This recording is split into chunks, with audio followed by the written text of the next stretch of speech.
भारतात होळी आणि धुळवड खूप मोठ्या प्रमाणात साजरी केली जाते. तर मराठी मनोरंजन विश्वातील अनेक कलाकार जोडप्यांनी यंदा त्यांची पहिली होळी साजरी केली. या जोडप्यांपैकी एक म्हणजे अभिनेत्री पूजा बिरारी आणि सोहम बांदेकर. लग्नानंतर पूजा आणि सोहमने त्यांचा वेगळा संसार मांडलाय. शूटिंग लोकेशनवरून घर जवळ असावं म्हणून दोघं सध्या मालाडमध्ये राहतात. पण दोघांची पहिली धुळवड साधेपणाने पार पडलीय. सोहमच्या मित्रांनी दोघांना भेट दिली.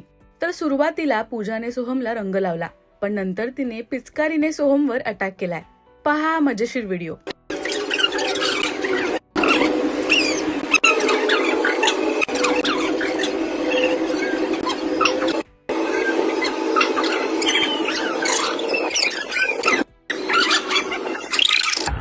म्हणायला लागेल.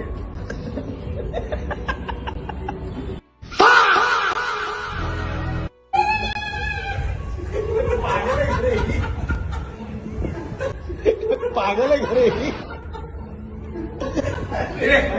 पूजाला ही पिचकारी सोहमच्या मित्रानेच दिल्याचा खुलासा तिने कॅप्शन मध्ये केलाय.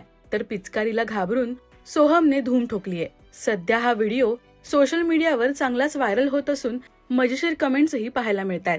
वेगळे राहत असले तरी प्रत्येक क्षण आनंदाने जगतात, शिवाय सणही साजरे करतात. राजश्री मराठीशी बोलताना सोहम आणि पूजाने वेगळं राहण्याबद्दल खुलासा केला होता. काय म्हणाले होते दोघं पहा. नाही, कारण हा फक्त थॉट म्हणजे आईने आता त्या कमेंट्स वरनं असं वाटतं की हा लादलेला आहे आमच्यावर, तर अजिबात नाहीये. फॉर दॅट सेम रिझन की मूळ घर मुंबईतल्या पवईत असल्यामुळेही असूनही आम्ही आता मालाडमध्ये शिफ्ट झालो. नाहीतर काय की चला वेगळीकडेच, मग मी पवईतच राहू शकलो असतो, वेगळं राहायचं असतं तरी. पण आम्ही खूप आधीपासून ठरवलेलं की हिचं प्रोफेशन माझं प्रोफेशन हे ज्या पट्ट्यात आहे तिकडे आपली एक आपण राहणं, पण एक वेगळं राहणं. एंड ऑफ द डे तिची आणि माझी कन्व्हिक्शन असेल तर दूध भात राहून ही उत्तम वाटू शकतं. पण हे दोघांच्या पहिलं आम्ही डिस्कस केलेलं आधीच. त्यासाठी आमचं साधारण 1-1.5 महिना घर बघण्यात गेलेला, कारण ते रेंटवरच घ्यायचं होतं. आणि मग ते भाडं, त्याच्यातलं काय घर खर्च होता, ह्याच्यात ही खूप सॉर्टेड होती. म्हणून मी बोललेलो की बिलं वेळेत भरणं, काय मॅनेज करणं, घरी येऊन काही प्लंबिंग विमिंगचं काम, हे सगळं मी बघतो.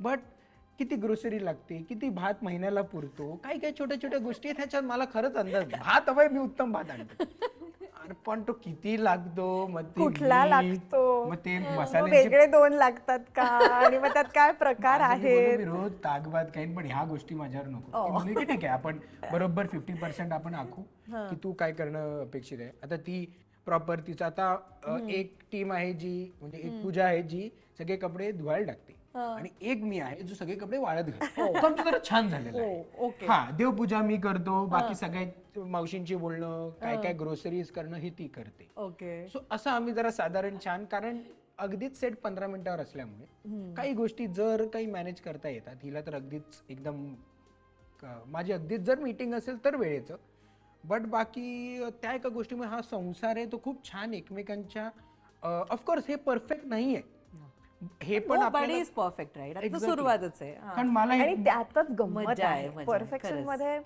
कधीतरी ती गंमत हरवायला होते, कारण आपण इतक्या त्या परफेक्शन मागे लागलेलो असतो. बट ते म्हणतात ना, डेस्टिनेशन पेक्षा ते जर्नी इम्पॉर्टंट असतो. So it is that. नाही, आणि आपण खूप विचार केला. आता माझे फ्रेंड जे आता ऑफकोर्स ड्यू टाइम लग्न होईल तर ते मला विचारतात की तो काय ट्रान्झिशन आहे. एंड ऑफ द डे कसं तुम्ही एका रिलेशनशिप मध्ये होतात, तुम्हाला एकमेक माहिती आहे, फक्त it is end of the day की तुम्ही ऑफिशियली लग्न करता आणि यू मूव्ह इन बेसिकली.